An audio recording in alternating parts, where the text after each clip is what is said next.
नमस्कार मित्रांनो, मी सुरेश नेमकर तुमचं स्वागत करतो आजच्या पॉडकास्टमध्ये. आजच्या पॉडकास्टमध्ये आम्ही मेजरली डिस्कस करणार आहे इंग्लिश पेपरबद्दल, जो की महाराष्ट्र बोर्डचा 1 मार्चला आहे. तर या पॉडकास्टमध्ये आपल्यासोबत एक्सपर्ट फॅकल्टी आहे, ते आपलं इंट्रोडक्शन देतीलच. पण या पॉडकास्टमध्ये मेजरली आम्ही काय डिस्कस करणार आहे, फर्स्टली डिस्कस करणार आहे आम्ही paper.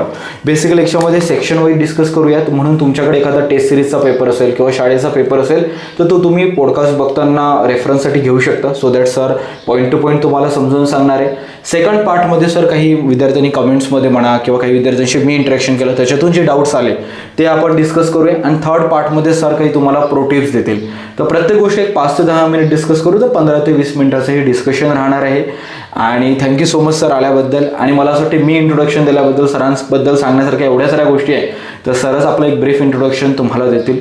Sir, so please introduce. नमस्कार विद्यार्थी मित्रांनो.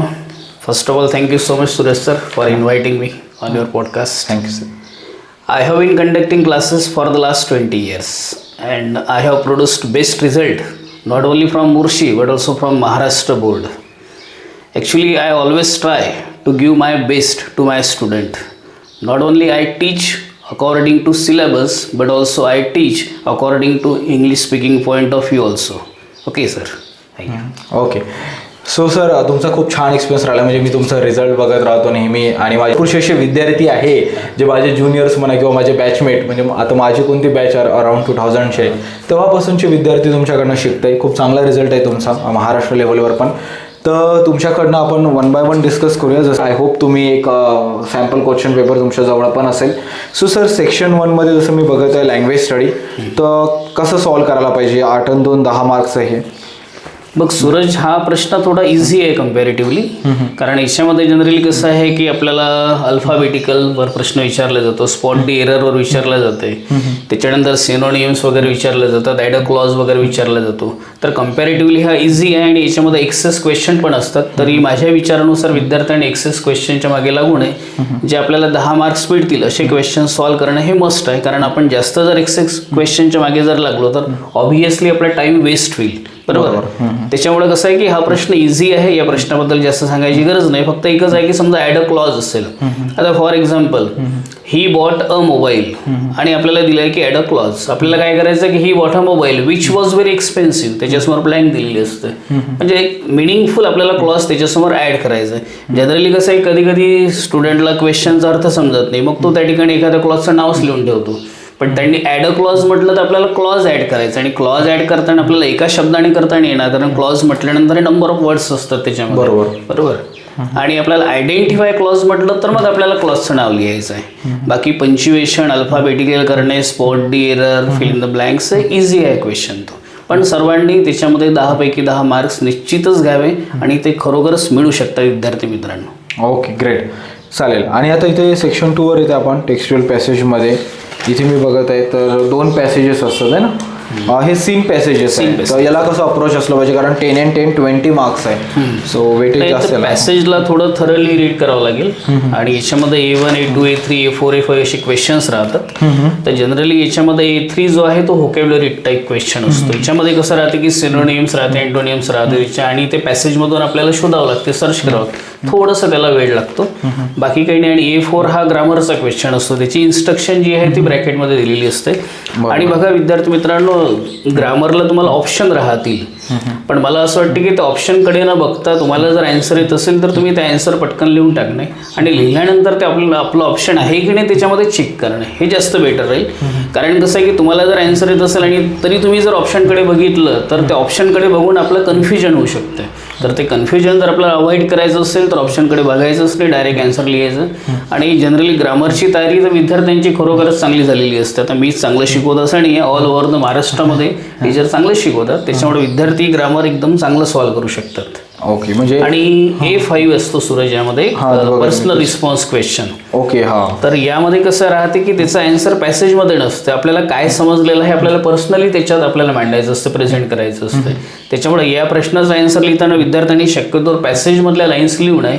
तुम्हाला काय समजलेलं आहे तुमच्या लँग्वेजमध्ये ओन कन्स्ट्रक्शनमध्ये आपण लिहायला पाहिजे. आणि तो प्रश्नाचा जो टेन्स कोणता आहे काय आहे त्याला अकॉर्डिंग टू आपण आन्सर लिहिणं हे मस्ट आहे. ओके, म्हणजे मराठीत बोलायचं झालं तर भावार्थ असतो. म्हणजे तुम्ही जे समजलंय त्याच्यातून ते त्याचा क्रस्ट लिहायचा आहे तुम्हाला व्यवस्थित तुमच्या लँग्वेजमध्ये. असं समजा आपण समरी लिहितो ना एखाद्या मूवीची लिहू शकतो आपण, तशा प्रकारे तुम्ही लिहू शकता.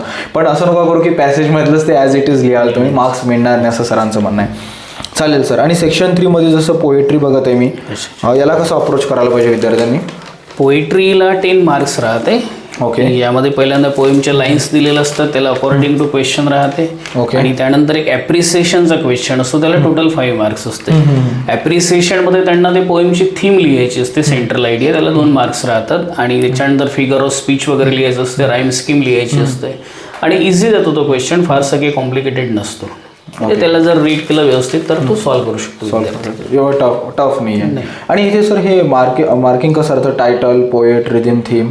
टायटलला हाफ मार्क्स राहते, पोएटला हाफ मार्क्स राहते, थीमला राहतात 2 मार्क्स असतात, त्याच्यानंतर फिगर ऑफ स्पीचला राहते आणि राईम स्कीमला राहते 1 मार्क्स. ओके ओके चालेल. आणि आता महत्त्वाच्या याच्यावर येऊ आपण, अनसीन पॅसेजवर, non textual passage I guess.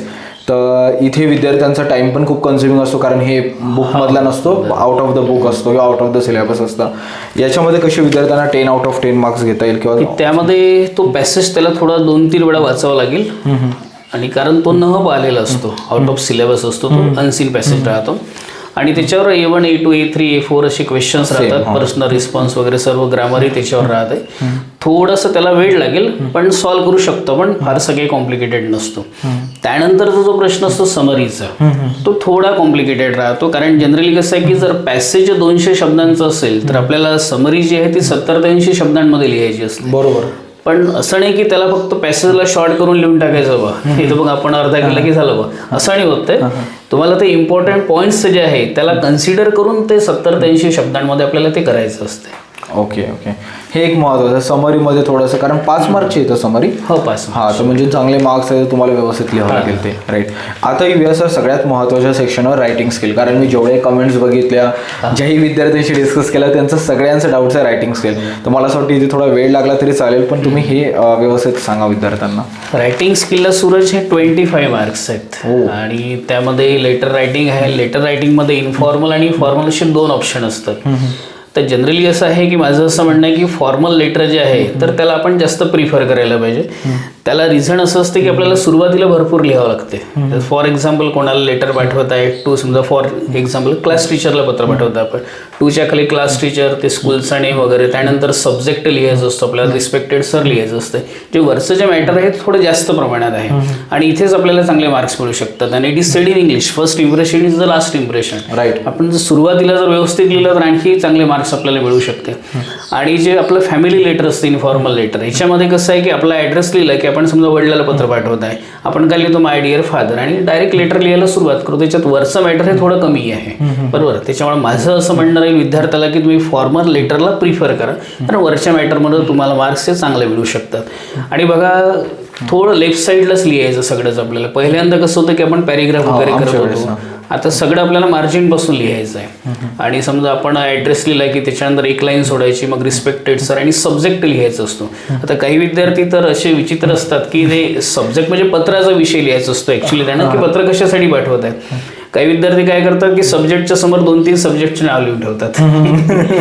त्यांना ते पत्राचा विषय लिहायचा असतो की पत्र नेमकं कशासाठी पाठवत आहे. Asking for leave of absence, सुटीसाठी अर्ज वगैरे असेल तर तो पत्राचा विषय आला पाहिजे, रिस्पेक्टेड सर वगैरे आला पाहिजे, त्याच्यानंतर ते सर्व मॅटर आलं पाहिजे. आणि हे सर्व लेफ्ट साईडला लिहायचं असतं व्यवस्थित.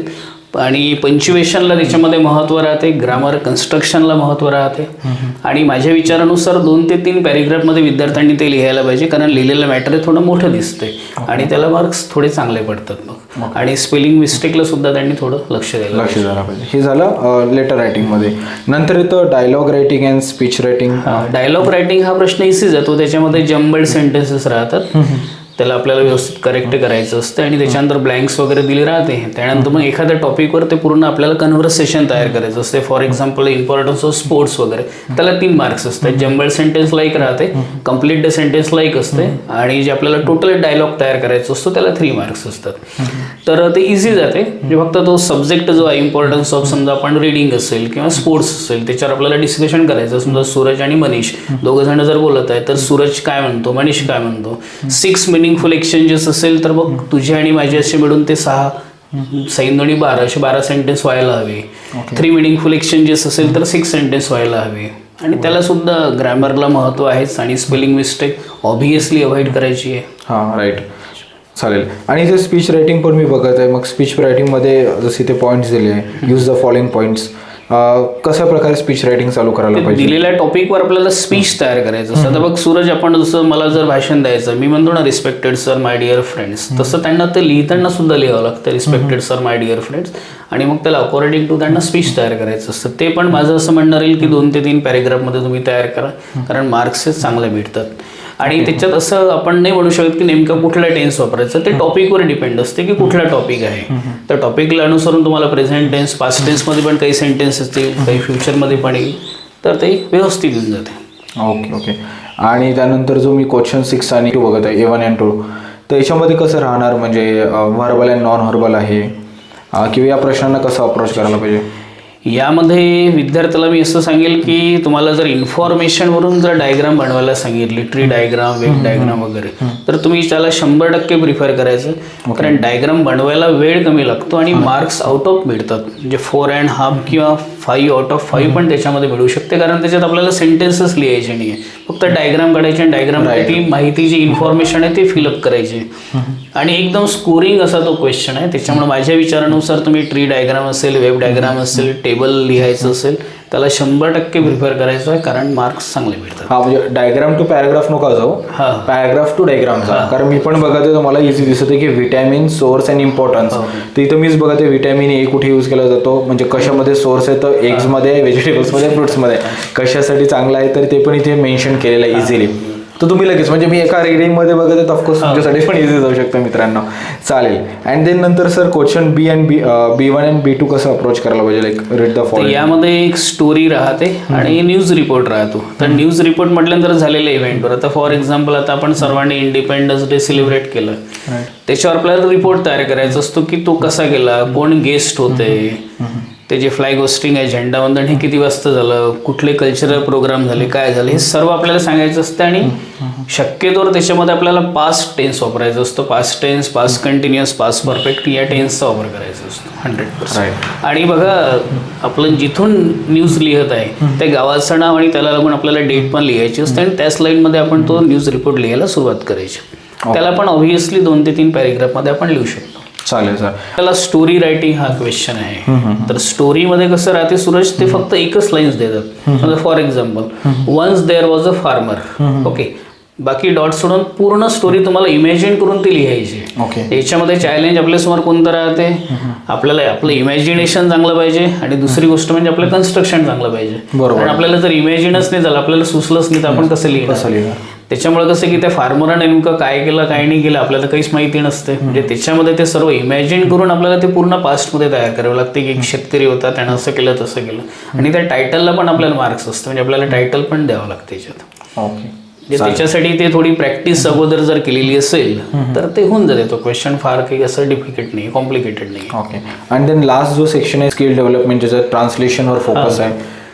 ट्रान्सलेशनमध्ये तर वर्ड्सचं आपल्याला ट्रान्सलेशन करायचं असतं. त्याच्यानंतर प्रोव्हर्ब दिले असते लास्टमध्ये, त्याचा शब्दशः पाहिजे असतो. समजा all that glitter is not gold, चकाकते ते सर्व सोनं नसते, as you sow so shall you reap, जसं पेराल तसं उगवेल. राईट. अशा पद्धतीच्या ते प्रोव्हर्ब्स राहतात, त्याचं मराठीमध्ये ट्रान्सलेशन करायचं असतं. आणि कन्स्ट्रक्शनमध्ये आपल्याला पॅसिव्ह ॲक्टिव्ह कन्स्ट्रक्शन पण व्यवस्थित वापरायची असते. जसं आता आपण एखादा स्पीच लिहित आहे किंवा रिपोर्ट तयार करत आहे, आपल्याला जर म्हणायचं आहे की झाडे लावण्यात आली, मग काही विद्यार्थी कसे करतात, ट्रीज प्लांटेड. तर झाडे लावण्यात आली तर ट्रीज प्लांटेड हे चुकीचं आहे. Trees were planted. पॅसिव्ह आणि ऍक्टिव्ह कन्स्ट्रक्शन मधला जो डिफरन्स आहे तो विद्यार्थ्यांना कळायला हवा.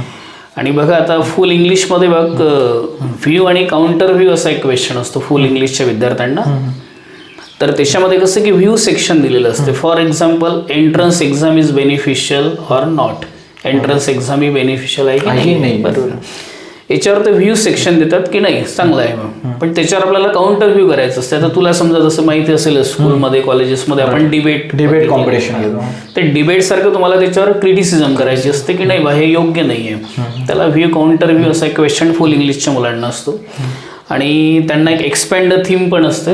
समजा आता एक थीम दिलेली, honesty is the best policy. मग तुम्हाला honesty is the best policy आहे तर कशी चांगली आहे हे तुम्हाला पूर्ण एक्सप्लेन करायचं असतं. ते फुल इंग्लिशच्या विद्यार्थ्यांना तो क्वेश्चन असतो.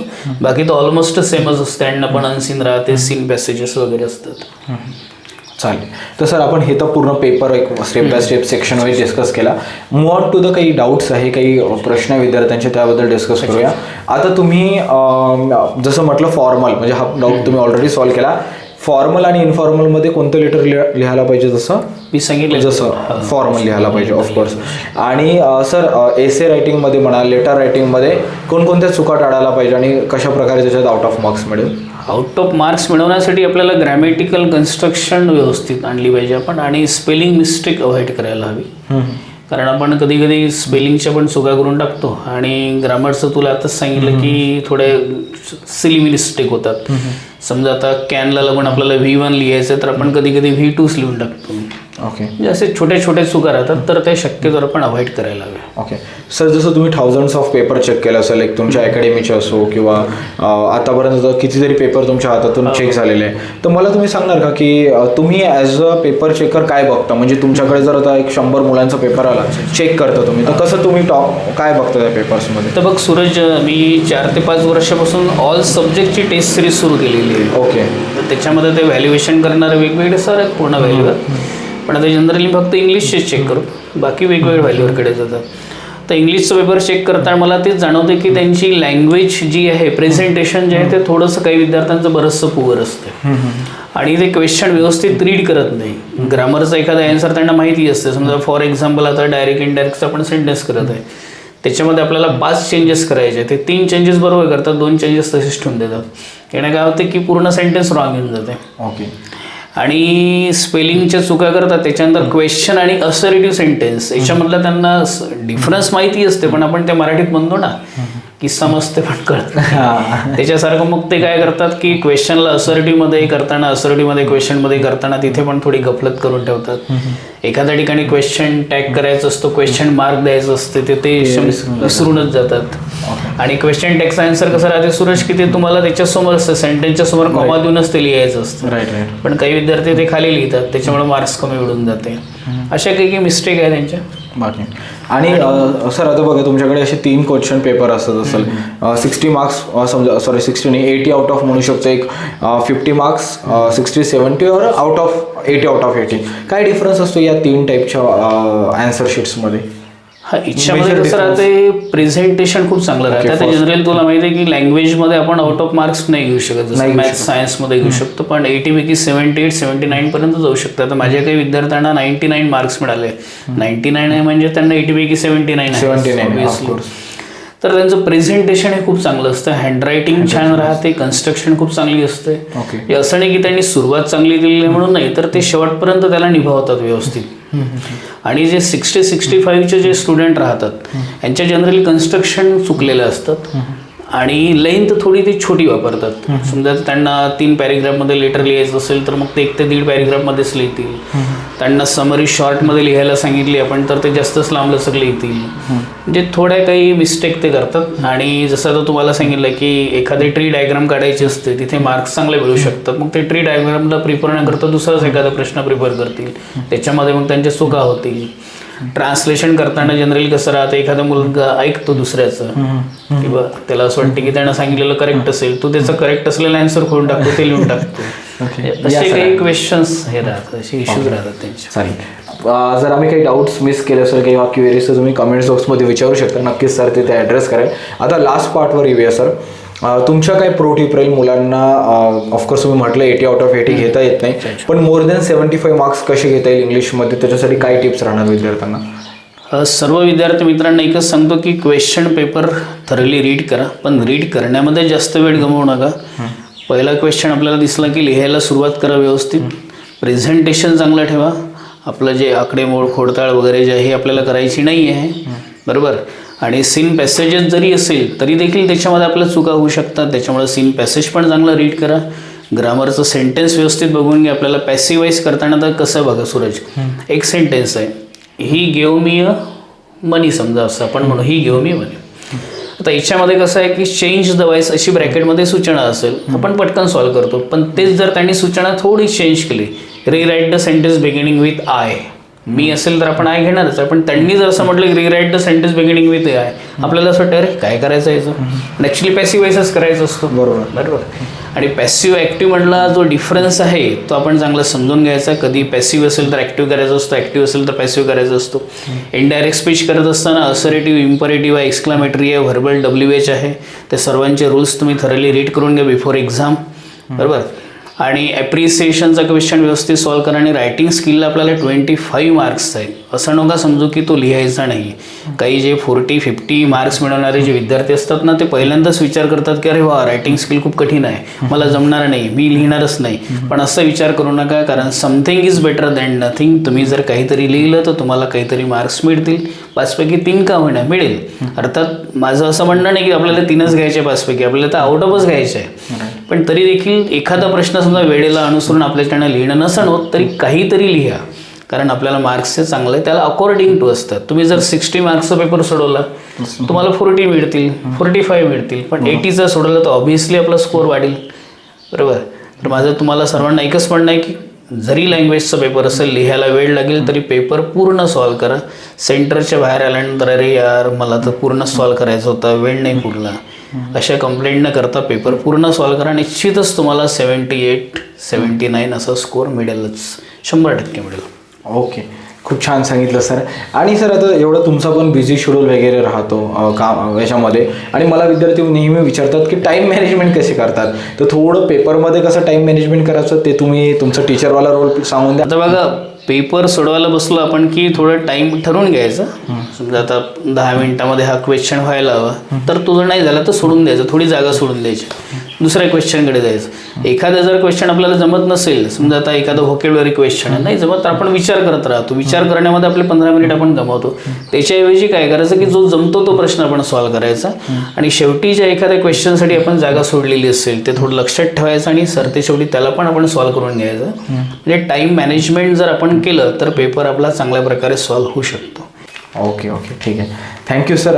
Thank you behalf of buddy Sarathi. तुम्ही एवढा कमी शॉर्ट नोटीसवर म्हटलं की चल सूरज लिटरली आपण शूट करूया, मुलांना याच्यातून मदत होईल. आणि थोडं लेट झालो आपण हे सगळं करण्यामध्ये मित्रांनो, पण जास्तीत जास्त या व्हिडिओला शेअर करा. तुम्हाला काही डाऊट्स असेल तर बिंदास, सिलीपेक्षा सिली पण डाऊट असेल तर कमेंट बॉक्समध्ये विचारा, मी रिवर्ट बॅक करण्याचा प्रयत्न करेल. सर तिथे नक्कीच तुम्हाला रिवर्ट बॅक करणार. And wish you all the best. Right, all the best to you from me. And एकच करा विद्यार्थी मित्रांनो, कारण मार्गदर्शन तर तुम्हाला सर्व टीचरनी केलेलं आहेच, प्रश्नच नाही. पण एक गोष्ट लक्षात ठेवायची की एखाद्या घोड्याला जर पाणी प्यायचं असेल तर त्याला तळ्यापर्यंत तो घोडेस्वार घेऊन जातो, पण सरते शेवटी त्या तळ्यामध्ये मुंडकं टाकून पाणी पिण्याचं काम त्याला करावं लागते. तसाच रोल हा तुमचा आहे. आम्ही सर्वांनी मार्गदर्शन केलेलंच आहे. आता तुम्हाला तुमचा पेपर सॉल्व्ह करायचा आहे. आणि नेहमी स्वामी विवेकानंद सरांचा एक सेंटेन्स लक्षात ठेवायचं, take the whole responsibility on your shoulder and know you are the creator of your own destiny. कारण आपल्या भाग्याचे निर्माते आपणच आहोत. आपलं भाग्य दुसरं कोणी निर्माण करणार नाही. आपल्याला गाईड करेल, सर्व करेल, पण आफ्टर ऑल एफर्ट्स जे आहे ते आपल्याला करावं लागतील. तर तुम्हाला सर्वांना परीक्षेसाठी मनपूर्वक शुभेच्छा. सर्व विषयांमध्ये चांगला स्कोअर करा, स्पेशली इंग्लिशमध्ये करा, मला खूप आनंद होईल. धन्यवाद. थँक्यू. वेल सेट सर. आणि कमेंट्स करा की किती मार्क्स मिळणार इंग्लिशमध्ये, मलाही बघायचं आहे की तुम्ही किती कॉन्फिडेंट आहे. जसं सरांनी म्हणा ना की we are the responsible for our own destiny, तर नक्की कमेंट्स पण करा आणि विचारा पण doubts. So thank you sir, and wish you all the best guys. Thank you. Okay.